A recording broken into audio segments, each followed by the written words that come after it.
Oh, I don't have to write anything? Oh, great, sure, give me the script. Gone, But he lets me, Jimmy Comic producer is very good about that. In the pantheon of Hollywood stars who burned out way too fast, few stories are as tragic as Freddie Prinze's. He was a comedic prodigy who rocketed from the streets of Washington Heights to the absolute peak of television stardom in what felt like a blink. His smile was electric, his energy was undeniable, and his catchphrase, "looking good," became the mantra of a generation. To the world, he was Chico, the lovable kid on the #1 rated sitcom, Chico and the Man. He was the self-described Hungarican kid who made it, a groundbreaking talent who, at just 19 years old, was already guest hosting The Tonight Show. But behind that million-watt smile, a devastating darkness was taking over. The story of Freddie Prinze isn't just about meteoric success. It's a cautionary tale about the crushing weight of fame, the silent battle of mental illness, and the destructive power of addiction. His final days weren't a glamorous fade-out, but a chaotic and desperate spiral into an abyss from which he would never return. This isn't the story of Chico. This is the story of Freddie, a young man who had the world at his feet but felt like he had nothing left to stand on. In 1977, Freddie Prinze was on top of the world. At just 22, he was the star of a hit TV show. His catchphrase was a national sensation, and he had recently performed for a presidential inaugural gala. He had a multi-million-dollar contract with NBC and a film career on the horizon. But behind the smile was a man in a lonely freefall. In his final days, he was haunted by depression, consumed by addiction, and trapped in a mess of legal chaos. This is the harrowing true story of the final anything but pretty days of a comedy prince who had everything to live for but couldn't find a reason to stay. Before he was a superstar, he was Frederick Carl Prutzel, a kid from Washington Heights, New York. Born on June 22, 1954, to a Puerto Rican mother and a German immigrant father, Freddie grew up feeling like an outsider. He famously joked about his mixed heritage, calling himself a Hungarican and saying he asked his mom how his parents met. Her reply? On the subway, they were trying to pick each other's pockets. This feeling of not quite belonging would become a central theme in his comedy and ultimately his life. To help with a weight problem, his mom enrolled him in ballet, an unlikely start for a future comedy legend. He found his true calling at the LaGuardia High School of Performing Arts. While he studied drama, his real stage was the boys' restroom, where he discovered he could make anyone laugh. The pull of comedy was too strong, and he dropped out in his senior year to hit the stand-up circuit full-time. He changed his name from Prutzel to Prince because he wanted to be the king of comedy. But since Alan King already had that title, he figured he'd settle for being the prince. His rise was explosive. He honed his act in legendary New York clubs like the Improv and Catch a Rising Star. His humor was fresh, edgy, and personal, perfect for the 1970s. The break every comedian dreamed of came on December 6, 1973. At just 19, Freddie Prinze appeared on The Tonight Show starring Johnny Carson. He didn't just kill it, he made history. Carson, in a rare move that could make a career overnight, called the young comedian over to the couch for a chat after his set. The industry went wild. One Vulture article later said Prinze had blown up like no other comedian in history. A TV producer named James Comack saw that Tonight Show appearance and knew he'd found his star. Within months, Freddie was cast as Francisco Chico Rodriguez in Chico and the Man, opposite veteran actor Jack Albertson. The show premiered in September 1974 and was an immediate, massive hit.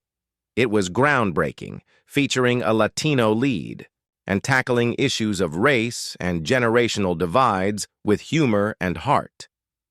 Prinze was now a cultural phenomenon. His good looks and easy charm made him a heartthrob, with his face plastered across teen magazines. His catchphrase, "looking good," was everywhere. He guest hosted The Tonight Show, held his own on celebrity roasts, and commanded huge fees in Las Vegas. He released a best-selling comedy album and starred in a TV movie. The kid from the city streets had become Hollywood, royalty. But the speed of his ascent created a pressure that would prove impossible to escape. As his friend David Brenner said, there was no transition in Freddie's life. It was an explosion. That explosion launched him into the stratosphere, but it also lit a fuse. The bright glare of the spotlight can hide some very deep shadows, and for Freddie Prinze, the darkness crept in almost as fast as the fame. On the surface, his life was one triumph after another. But behind the scenes, a different story was unfolding, one of incredible pressure, crippling self-doubt, and a desperate search for an escape. The pressure alone was a heavy burden. Fame is tough for anyone, but for someone barely out of his teens, it was overwhelming. He was the anchor of a top-rated TV show, a huge responsibility. The loss of anonymity was suffocating. He grew cynical, believing his friendships were tied to his show's ratings. He felt like a commodity, and the weight of that golden boy persona was crushing the young man underneath. To cope with the anxiety, Prinze turned to drugs. He'd reportedly struggled with addiction since his teens, but fame and money made it worse. His main vices were quaaludes, a powerful sedative, and cocaine. The quaaludes were supposed to calm his racing mind, but they just plunged him deeper into depression and impaired his judgment. The cocaine offered a temporary escape, but the crashes left him more paranoid and hopeless than before. This toxic mix started to destroy his personal life, which was already moving at lightning speed. On October 13, 1975, at 21, he married Catherine "Kathy" Elaine Cochran. Their son, Freddie Prinze Jr., was born less than 5 months later, on March 8, 1976. But the joys of family just added another layer of pressure. His behavior became increasingly erratic. He developed a morbid fascination with death and acquired a handgun, which he started playing with in a terrifying game of mock suicide to scare his friends.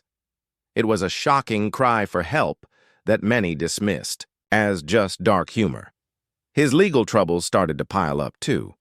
On November 16, 1976, Prinze was arrested for driving under the influence of quaaludes. A few weeks later, his wife Kathy filed for divorce and got a restraining order, citing his instability and affairs. The fear of losing his son became an all-consuming terror. On top of it all, an old manager successfully sued him, adding another financial and emotional blow. By early 1977, Freddie Prinze was a man under siege. Friends described him as distressed, disturbed, and frustrated. He was an insomniac, lost in a fog of pills. He was isolated, living alone in a hotel after his wife left him. He was facing drug charges and a painful divorce. His career was, by all outward measures, still soaring. He had just performed at a pre-inaugural gala for President-elect Jimmy Carter. But inside, Freddie was falling apart. The vibrant Chico the world saw was a ghost. The man behind the mask was lost, terrified, and spiraling toward one last irreversible act. The last 2 days of Freddie Prinze's life weren't a slow decline, but a frantic, tragic sprint to the end. It was a blur of desperate phone calls, a final, chilling performance of his private pain, and a single decision that would silence one of comedy's brightest voices forever. The spiral intensified on January 27, 1977. Prinze received the restraining order from his estranged wife, which felt like the final blow to his marriage and his relationship with his son. Deeply distraught, he started making goodbye calls.